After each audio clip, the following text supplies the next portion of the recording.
Thank you. Thumbs up if you can hear me okay. All right. Yeah, I'd like to see a room full of thumbs up. That's good. Thank you.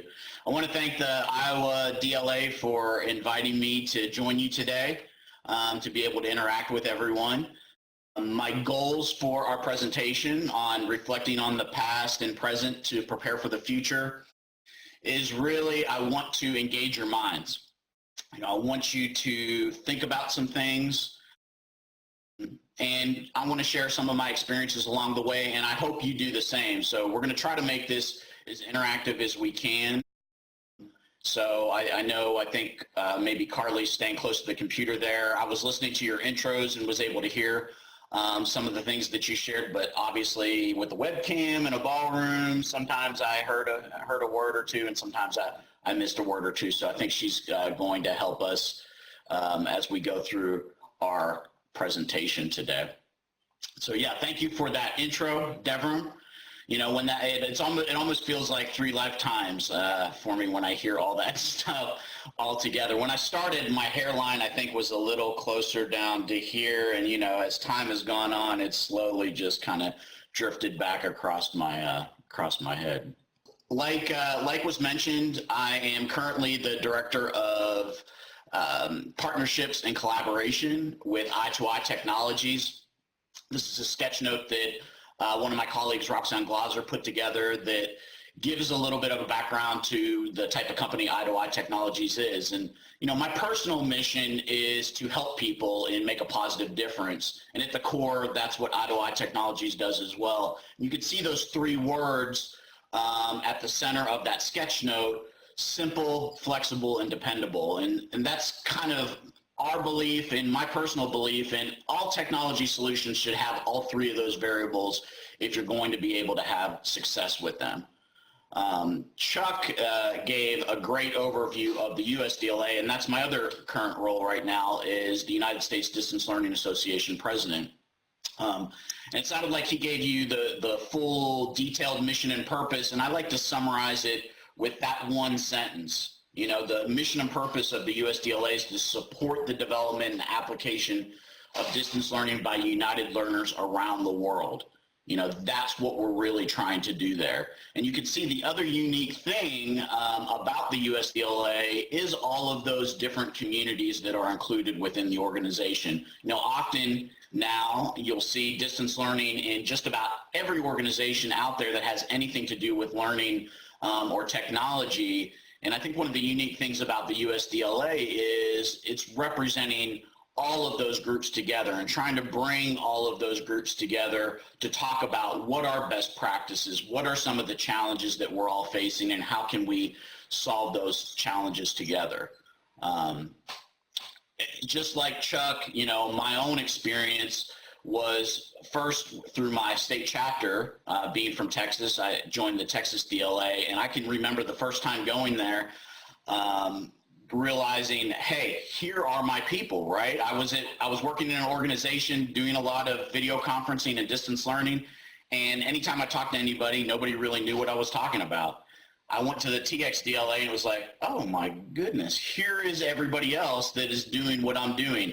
Here are people that are ahead of me. Here are people that are at the same place that I am, and here are people that I can help because I'm kind of a little bit ahead of them. They're just starting out. And then when I found out about the USDLA after that, it was that same feeling all over again. It was like, wow, okay, there are people doing distance learning outside of Texas. Those of us that are, those of you that are familiar with Texas, there's that irony of the state of Texas or the country of Texas, right? Sometimes Texans seem to think that it's Texas and everything else, right? So we're going to start today with some reflection on the past. I feel like, reflecting on the past kind of helps us have an idea about where we're at today, and then can help us look at the future. And so I put together this little timeline that takes us through, the history of communication and collaboration. You can see at the beginning there, we got some smoke signals and carrier pigeons all the way up to today, where we have this plethora of mobile devices and the explosion of cloud computing and what that's been able to help us do. So as you look at that, are there any aspects that are jumping out at you or bringing anything to mind? You seen anything there?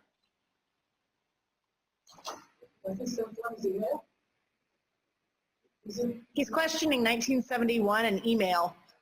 1971 email. And that was one of the things that jumped out at me, not even just the 1971 and email, is like all of these technologies starting a lot earlier than I found out about them or I experienced them. So yeah, the first email was sent in 1971. So that is one of the things that jumped out at me. Anything else jump out at you? The film was left out. Film. Film. Yeah. Cinema. Yeah, I was thinking what other things are missing. So cinema, I don't know where would cinema fit into this? Does anybody know? 1800? Yeah, 1896, somewhere around the radio. So somewhere around the radio. Does anybody else see anything that's missing? I noticed one when I was looking over it yesterday that I feel like I use a lot that I didn't see specifically on here. In Iowa State, there was a time when we used satellite. That was one, I don't know, we did satellite uplinks for different things. But for a while, we actually had a small plane, and they flew faculty out to different places around Iowa to teach courses. So that's the technology. Aerial education, is that what we're doing? Yeah, I heard that one. I heard the satellite and actually using a plane to move people around. That's crazy. Why is a book missing? Oh, books. Okay. The print. Books and print. Yeah, I mean, I saw correspondence courses there, and the thought that came to me when I looked at that one too is like even like the more modern version of that when we used to send VCR tapes back and forth is kind of like the modern version of the paper and pen correspondence course. You know, and another thing that jumped out to me is patience, right? I mean, especially when you look at these early forms, you had to have a lot of patience. You know, if you were waiting for a carrier pigeon to bring you a message, and then you sent that carrier pigeon and had to wait for it to come back to find out what's going on, I mean, that required a lot of patience. Another thing that jumped out to me is a lot of one-way on this, right? Like, you know, television, a lot of one-way, radio, a lot of one-way. So some of these, you know, aren't collaborative or take a lot of work to be collaborative and two-way communication.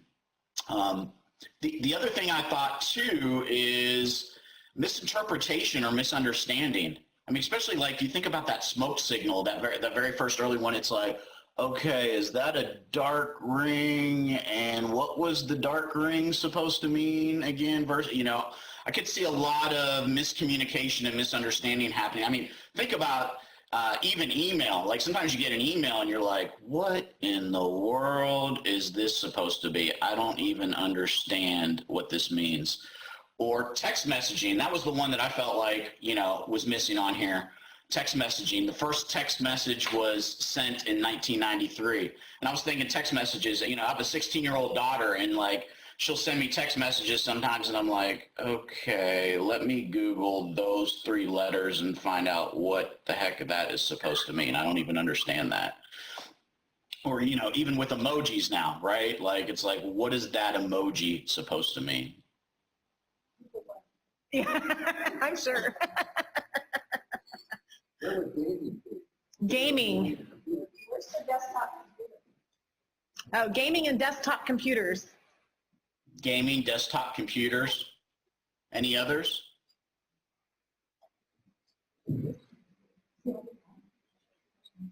So I want to take you a little bit through my own personal journey on that. So as was mentioned in the bio, I started out as a 5th grade classroom teacher, and that was in 1998. And during that time is when computers were starting to show up, at least in my experience, in the classroom. Like the school that I was at, it was going to be the first year they were going to have one computer in every single classroom. It was a big deal. All the classrooms were going to have at least one computer. You know, CD-ROMs. We were using CD-ROMs in the classroom. That was a huge deal. It's like, ooh, CD-ROM, right? I can still sing the theme song. Carmen San Diego, yes, yes. They were connecting the computers up to a TV in the classroom. That was going to be a big deal. We were going to be able to project the computer on this little, 32-inch monitor up in the corner of the room. That was going to be a big deal. We were able to wheel TVs with DVD VCRs into the classroom to watch a movie together. We didn't have to use the film strip anymore. The film strip was finally being retired.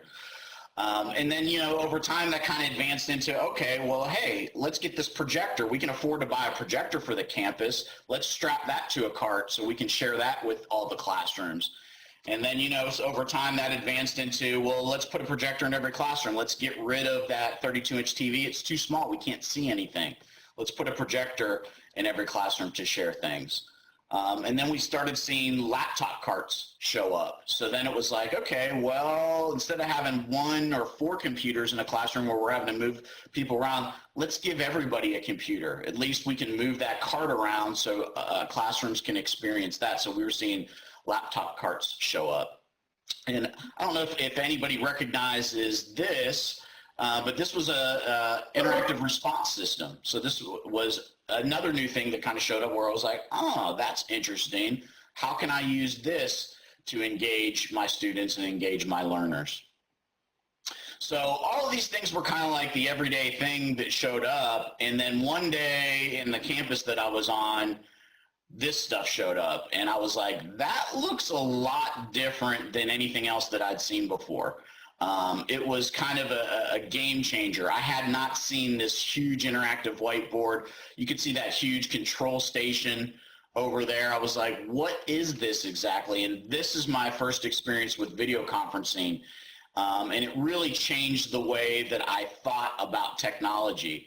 Because instead of having like 1 or 2 uses, I felt like this is able to open my world up to all kinds of different things. Whatever I could come up with, I was able to use this technology to reach more people and engage more learners.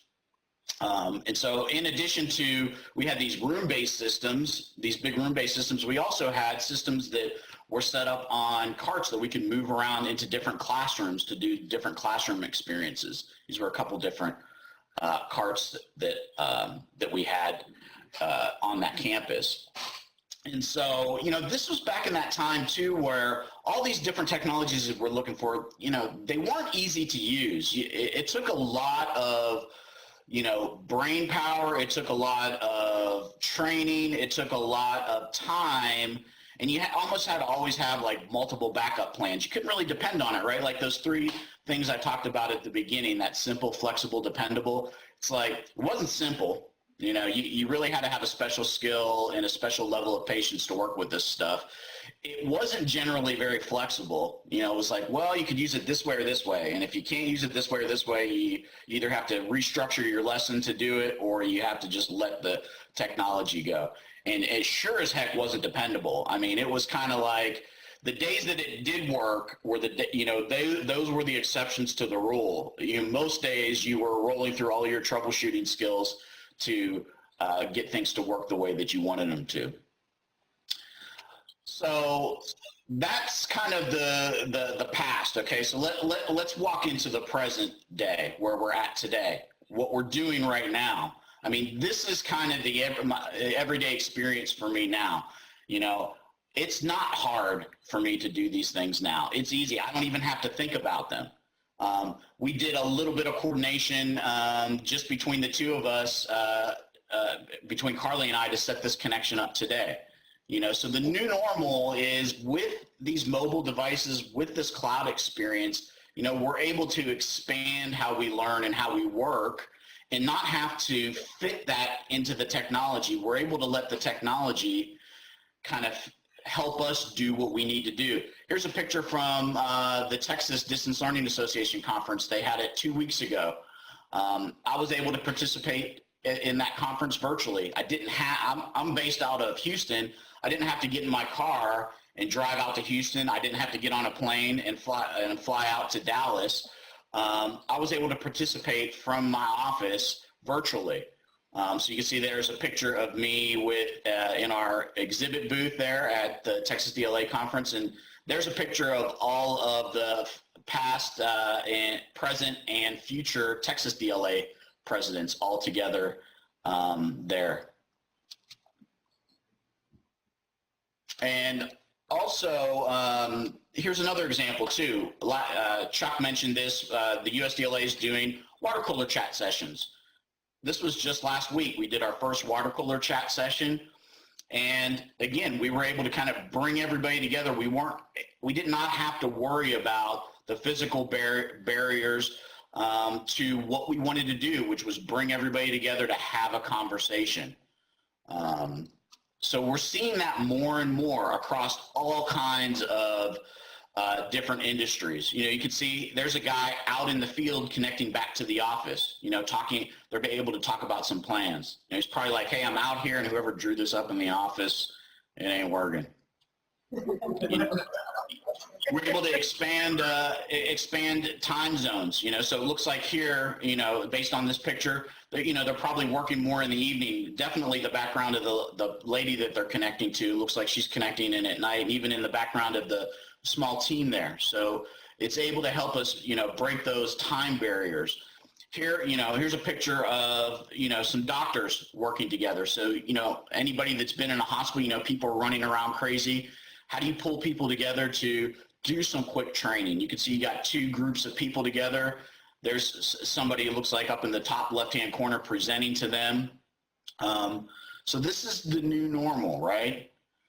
And even this, like, you got people all in their own little space able to connect together, to communicate and collaborate together. Yeah, and I left this picture in because I always feel like this is a good example of a slick marketing picture. You don't see any cables or clutter or anything like this. This is not the reality of a desk, right? So as we look at the present, I have a poll question here I want to put out to the group, because the unique thing that's going on now is we have these workplaces, these groups that we're working with where we're crossing 4 different generations. You got baby boomers, you got Gen X's, you got millennials, you even got some Generation Z people starting to show up that we're having to interact with. So, the communication and the collaboration across those 4 groups are very different. So, Okay.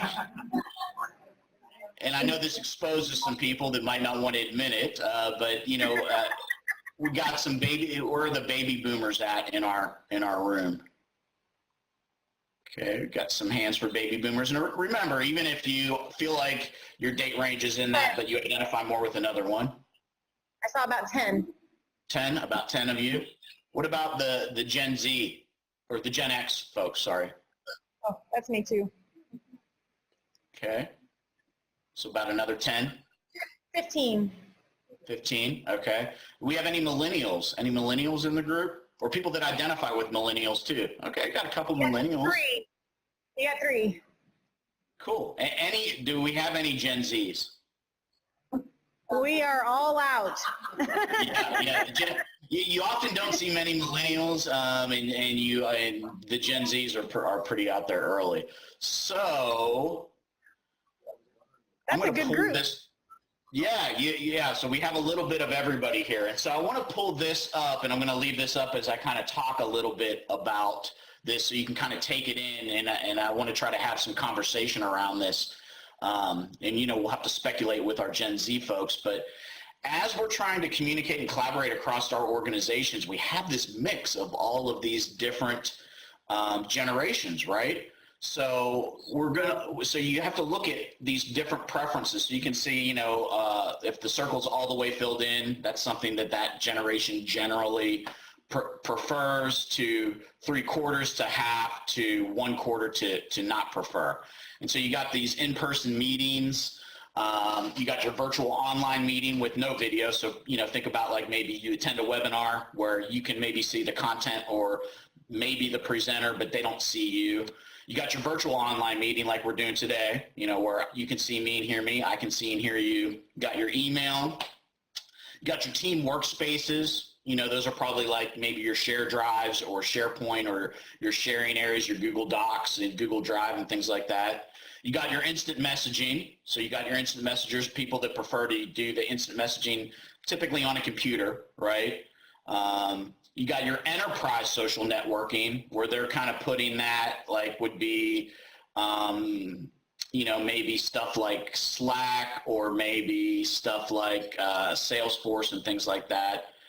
Persistent chat, you know, so that's like if you had like chat rooms and things like that. And then conversational user interfaces where you're constantly communicating back and forth. So what are some things that you notice here across these generations?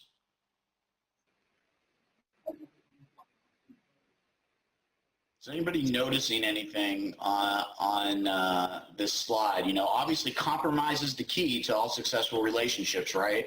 Especially when we're spanning this amount of time from baby boomers all the way to Gen Z.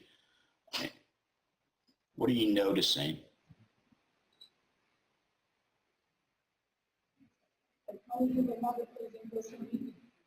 They say it again, Deborah. They still like the person meetings.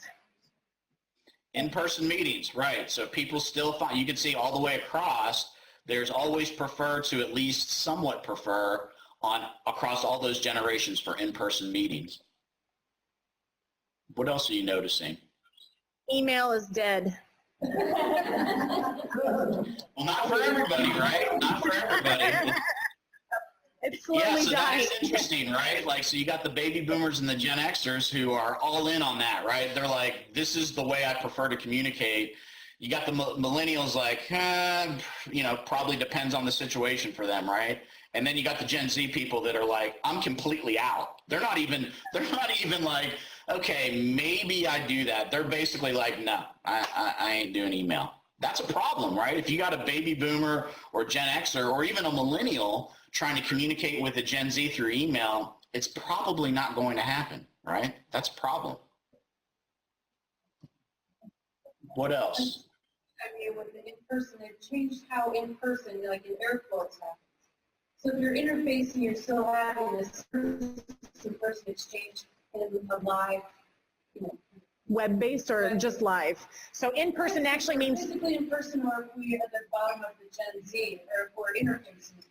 in-person. Sure. The older generations maybe not prefer that. But with all these cool gadgets, it's super easy just to do FaceTime. Did you hear all that, Ken? Piece of cake. I think I got the gist of it. So you were talking about the comparison between the actual in-person meeting and like meeting via video? Or the conversational user interfaces there at the bottom. Uh-huh. That kind of means the same thing to two different generations. One is in Gotcha. physical person and one is in virtual person, and that seems to equate. Denise. Good question. Okay, so we're asking a little bit about where this data comes from. Where is it housed? There's a little link at the bottom about the Avon Day research was where this came from. There's a link on the bottom there, or some reference to that on the bottom. And then they wanted to know if this was just Texas. No, this is not just Texas. This is everywhere. I thought it was interesting too. I thought it was interesting too how the baby boomers are all in on the in-person meeting, but when it comes to the virtual video meeting, they're like, oh no, I'm completely out. It's not even like, again, it's not even like a quarter of like interest. It's completely out. You know, baby boomers do not like to see themselves on video. I think that's almost across the board. Go ahead, Leslie. I was also thinking that if you completely disregard the dates associated with each generation, you can say that we're all very fluid people that are looking at the purpose of communication and actually adjust accordingly. Say there are some really complicated and complex matters where there are sensitive topics are better in a person meeting. If it's something that I can quickly delegate via an instant messenger, I'll go for it. So I also feel that having been part of the society in which we're all embedded so well, we learn to become fluent and to really, fly from one type to the other type, depending really on the purpose, if we're efficient and cognizant of what we do. And I think that's an important point, right? Because it has to start with, like, if you want me to use persistent chat, explain to me why that's better than, us just having a conversation on the phone, right? If you want me to use video, explain to me what is the benefit of me doing video versus, me just listening to the audio version of it. So I think it's looking at what the purpose is and having the experience of, what is the benefit of doing it this way? And to me, you have to have the experience. I did this presentation, a version of this presentation for the Texas DLA conference, and one of the people that felt like that they were more in the Generation X, where they said, where it's like occasionally prefer video. She's like, I love video. And it's like, it's because you're a video person. You've already kind of been convinced to the fact that, here's the benefit of doing video. She's had a lot of experiences on video. So it's like, that's why, you're probably the exception to the rule on that. So, there's obviously going to be, these are all generalizations across here. Yes.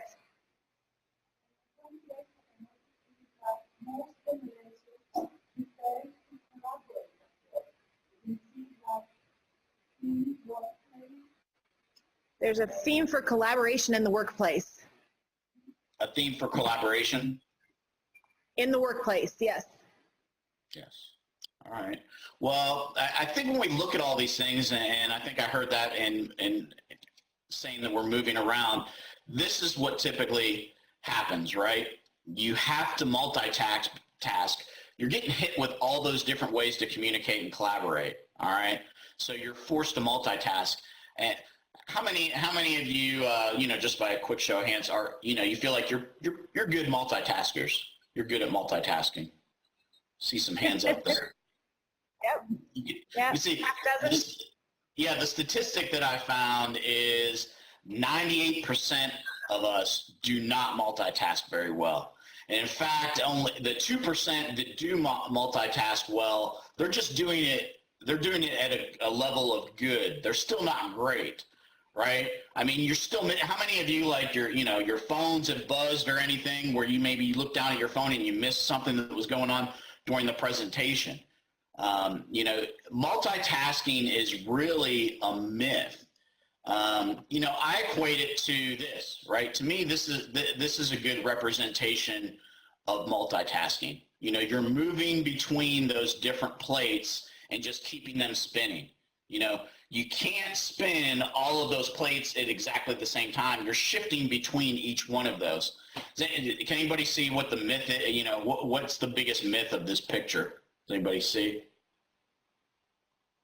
What do you think the biggest myth of this picture is? The two in one hand? That he can balance on one foot. Oh, yeah, but he can stand on one foot? Stand on one foot, two in one hand. I like those. To me, it was the smile, because you ain't smiling. This is what's going on, right? This is the real plate spinning that we're dealing with. We're going crazy back and forth between all these things. I felt like that guy represented me pretty well. You can see he's sweating it, and you can see the broken plates that are on the ground too. He's broken some. Hopefully those aren't the good china. Hopefully those are the things that's like, oh, that's broken. Let's move on to the next thing. But, it's not easy. I mean, even think about easy situations, okay, where you're forced to multitask, like driving a car, right? You're driving a car, your mind starts wandering, you start thinking about things, all of a sudden you look up, somebody hit their, slammed on their brakes. I mean, you really can't do two things at once. I was even thinking, like, if you're doing something as simple as, like, you have anything with the TV on, you have the TV on and you're folding laundry. It takes you how much longer to fold that basket of laundry than it would if the TV was off and you just got to the task, did it, and we're done with it. So, all that we're doing with multitasking is really just shifting between different tasks. And, the research shows it's not very efficient. In fact, it can reduce your productivity by up to 40%, because every time you have to get back to that, you're having to refocus your brain on what you're doing. I mean, how many of us look forward to that audio conference or that webinar because I can catch up on my email, right? How many look forward to that, right? It's like you're not engaged in that audio conference. You're not engaged in that webinar. We did the water cooler chat last week, and so we're trying to do something different. It kind of looks like a webinar, but it's not really. We're trying to have a conversation. And, I would say 90% of the people that showed up, they it was a webinar to them. They were like, you could see they were doing something else, and we're trying to engage them, and it's like, what's going on? It's like, okay, you're passively engaged at best. So I think that's kind of the myth is, we're forced into doing it. You can't eliminate multitasking, right? You're going to be forced to do it, but you can try to do things that help you manage it and reduce it. So let's take a look here. It's some more interesting statistics. So on how we process information and effective communication. Does anything stand out to anybody on this one? Does anything jump out to you or stand out to you? So body language is a really interesting aspect of this. Yeah, definitely. Yeah, absolutely. That body language was very important because when you're only doing audio and doing phone, you miss a majority of the conversation almost. Even though you hear the words, it's not all that's being said. Right. I mean, I find like when I am in an audio only situation, I have to concentrate. My level of concentration has to go up. Number one, I have to really focus on what is being said, at least for me. And then secondly, and I think part of that is like, I'm creating the visual for that, right? Like I'm listening to that person and I'm creating what's happening as they're talking. So I did an interview one time over the phone and I swear the guy had to be doing something else. But I couldn't tell, right? Like, I mean, he's asking me a question and I'm answering it and it's like the response, it's like, is he thinking about what I just had to say or is he disengaged and doing something else? It's like, I had no idea. It was like, it still sticks in my head. This was years ago. And it was like, man, I mean, I wish I would have been able to see him. Maybe you didn't want to see him. Right. Well, it might have helped me understand, like, hey, man, we don't have to continue this conversation, right? I mean, obviously, I'm not the right person for this job. But yeah, I think it's a little bit dangerous too in this world of like fake news, right? Because the thing that stuck out to me is like seeing is believing. We want to get that blend of hearing and seeing, and with the way people manipulate information and video now, it's like we feel like, oh, if I read this on, the internet or I see this video clip, this must be true, right? So it can be a little bit dangerous too, but it's obvious there. The statistics show that a blending of seeing and hearing is way more effective in retaining information or taking it in and processing information. And I think the lowest one on there, I mean, you got other senses, I guess, is tied with it, but words, 7% effective with words. If you just see the word, you miss the intention. You need that tone of voice. Sometimes you even need to see the body language, right? So interesting stuff. So that, kind of takes us to the future, right? So we can kind of make some speculations on the future based on, what did we see in the past, so we want to reflect on what happened in the past. We want to, look at where things are at today and where they seem to be going, and we can make some guesses about what we are going to be encountering in the future. And to me, there's two barriers, okay? One of them I feel like is continuing to be solved, which was the technology barrier. It was hard to use. It cost a lot of money. You couldn't really depend on it. that stuff is starting to be solved. So a lot of the problems that we were having, we're like, oh, it's because that technology doesn't work the way it's supposed to work. Well, that part's starting to work, and what we're realizing is the other barrier.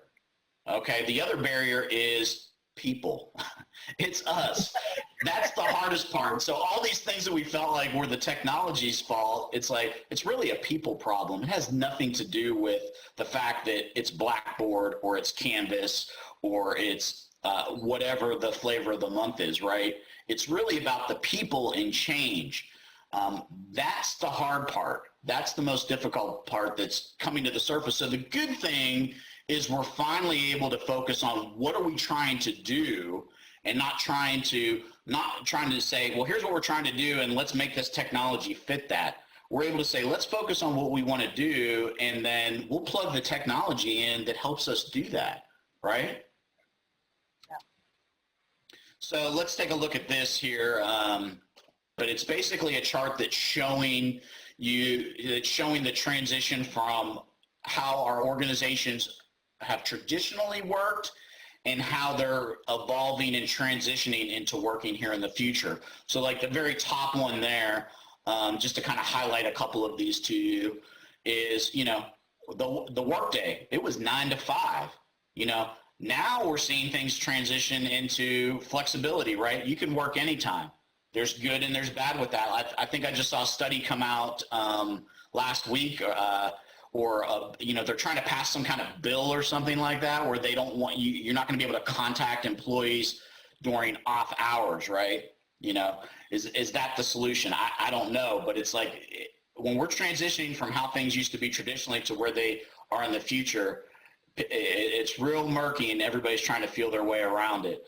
Working in that second one there talks about working in a corporate office to now being able to work from anywhere. I don't have to specifically be in Plano to work with the Eye-to-Eye Technologies team. I can be anywhere. I could be visiting family near Pittsburgh, Pennsylvania. I could be in Indianapolis at the USDLA conference. I can effectively do what I need to do no matter where I'm at, where I'm located. Another one I'm seeing here too is the person that kind of hoards their information, right? They want to keep everything locked down and not share with others, where, we're being forced into these collaborative environments and these collaborative solutions, kind of sharing with each other. We talked about this one on the generational chart here. In the past, we're relying on email. We still do a lot of things on email, but we're clearly transitioning to doing and collaborating in other ways beyond email. Whether you like it or not, you're going to be kind of pulled and forced into that direction. Even learning, at the last water cooler session, one of the topics, we talked about workforce development was the theme. We talked about formal versus informal learning. So in the past, everything was formal. We were talking a little bit about providing different opportunities for the expectations in the workplace and how those are changing, what the expectations are, what the resources are to be able to support those. I think that was kind of what you were getting to on that slide, that quite literally our workplaces are changing and the expectations there.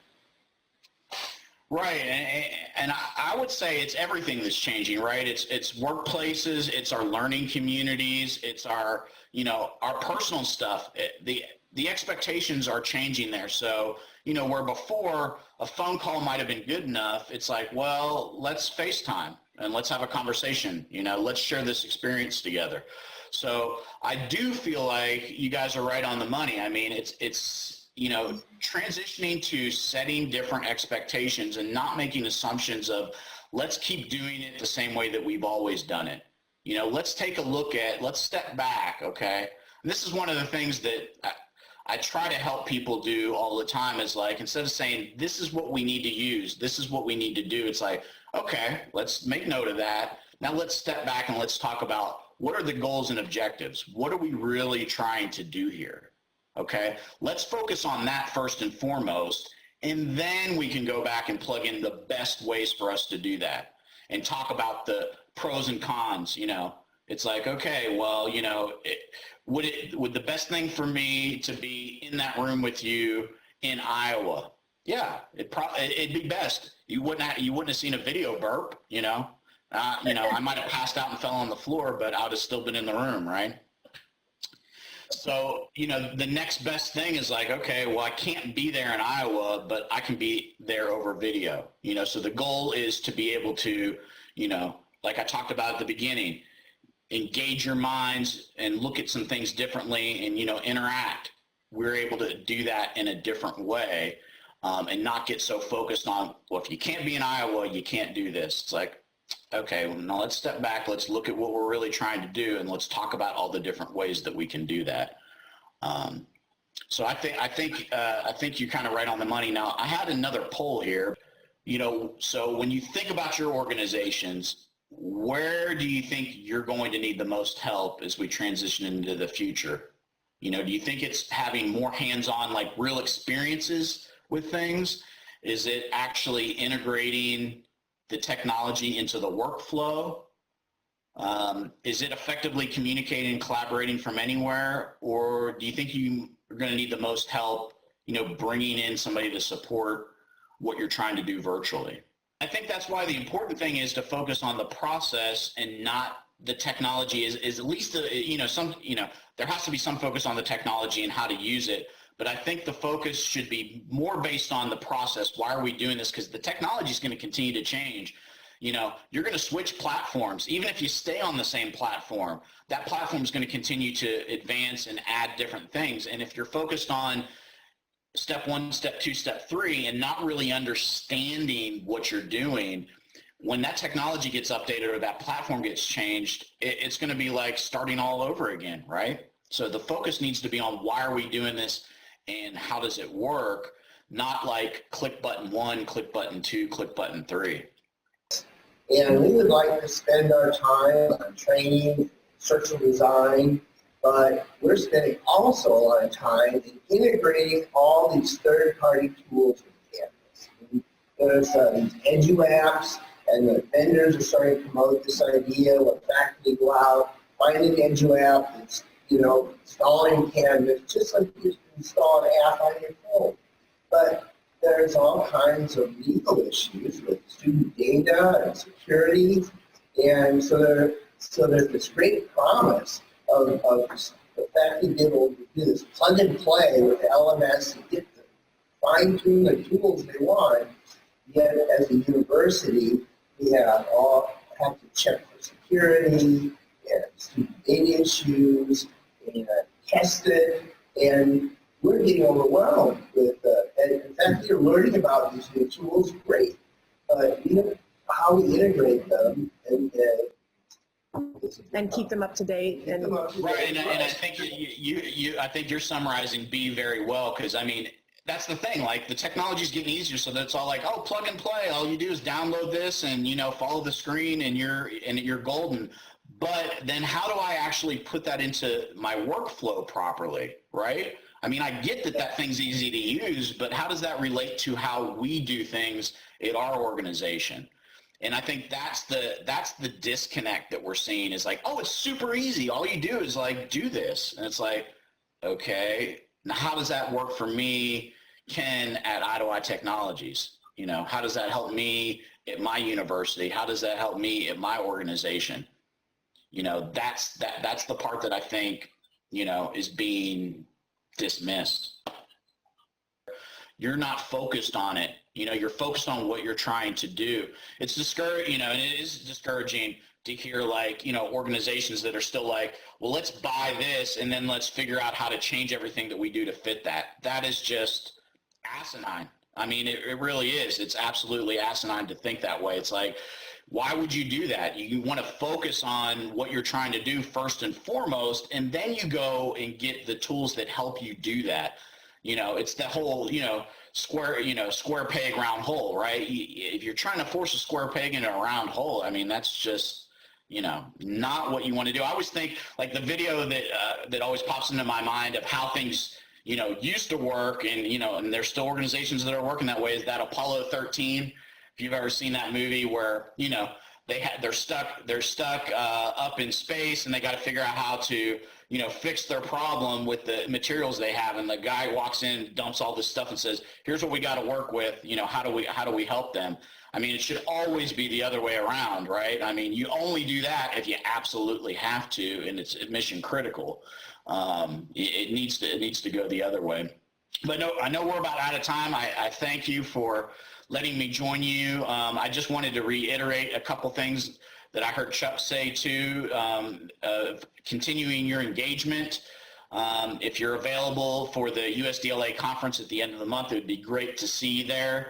If you can't get to Indianapolis, there is the virtual conference option.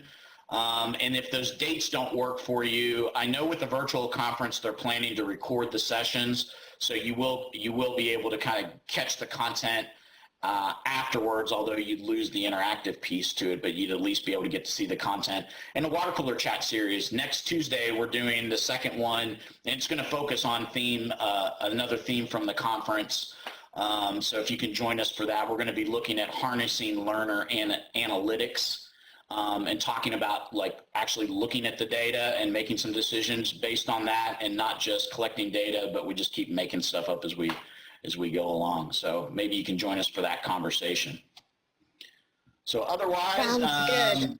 Yeah, otherwise maybe hit me up sometime, and we can connect together and have some coffee, or maybe if it's after 5 o'clock, something else. Sounds good. Ken, are you going to stick around for the next few minutes? Can people come up and have a chat with you during our networking as well? Oh, sure. Absolutely. Perfect. Deborah?